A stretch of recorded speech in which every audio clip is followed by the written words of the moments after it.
Бул чыгарылышта биз beauty съемка үчүн жарык схемасы кандайча туура орнотуу керектиги тууралуу сүйлөшөбүз. Ошондой эле жарыктын жардамы менен мындай сүрөттү кантип мындайга айландырса болоорун айтып беребиз. Мен Алынбай Асымов, мен Media Kitchen студиясынын оператор жана жарык берүү адисимин. Ал эми сиз биздин баракчага катталып, тартуу аянтчасында съемканын жүрүшү, жарык орнотуу жана башка лайфхак тууралуу көбүрөөк маалымат алсаңыз болот. Beauty съемка актерлордун жана актрисалардын беттерине жумшак жарыктын жетиштүү болушун камсыздайт. Тартылуучу каармандын териси абдан жылма жана тунук болуп көрүнөт. Бул жарык схемасы тазалык жана сулуулук менен байланышкан косметика, ичүүчү суу жана башка буюмдарды жарнамалоодо колдонулат. Ак циклорамада сүрөт дайыма эле жагымдуу көрүнбөйт. Анткени студияда сапатсыз жарык берүүчү приборлор болушу мүмкүн. Биринчиден, баардык күндөлүк жарыктарды өчүрөбүз. Beauty съемкаларда негизи моделдин үстүнөн жумшак, чоң жарык булагы коюлат.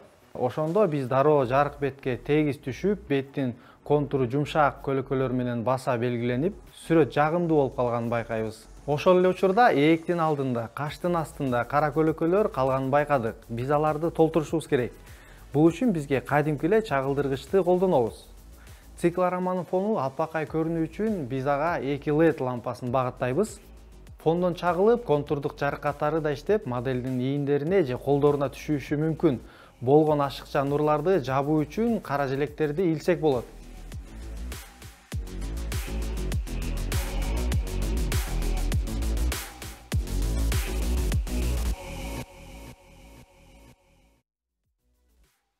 Эми биздин студиянын фону дубалы ак эмес, түстүү болгон учурда дагы бир beauty тууралуу жарык схемасын карап көрөлү.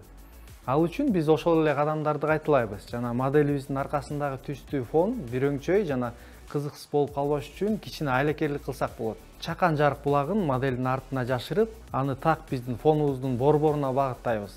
Бул жарык булагы бир аз тегерек градиент болуп сезилет. Бул фонду кызыктуу жана жагымдуу кылып көрсөтөт. Эмесе жыйынтыктасак, beauty съемка үчүн жарыктын негизги булагы жумшак муздак жарык болуп саналат. Ээктин астында же көздүн алдында пайда болгон көлөкөлөрдү толтуруу үчүн бизге чагылдыргыч зарыл.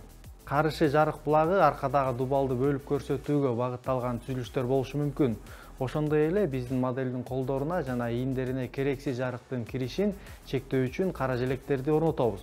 Ал эми съемка ак фондо эмес болсо, анда тегерек градиенттин эффектисине жетүү үчүн аркадагы дубалды кичинекей жарык бергич менен жарыктандырабыз.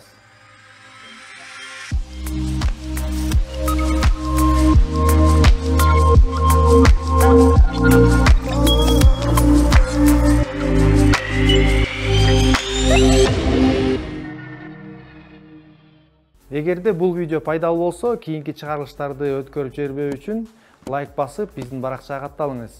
Жана ошондой эле кайсы жарык схемалар жөнүндө көбүрөөк билгиңиз келет, комментарийге жазыңыз.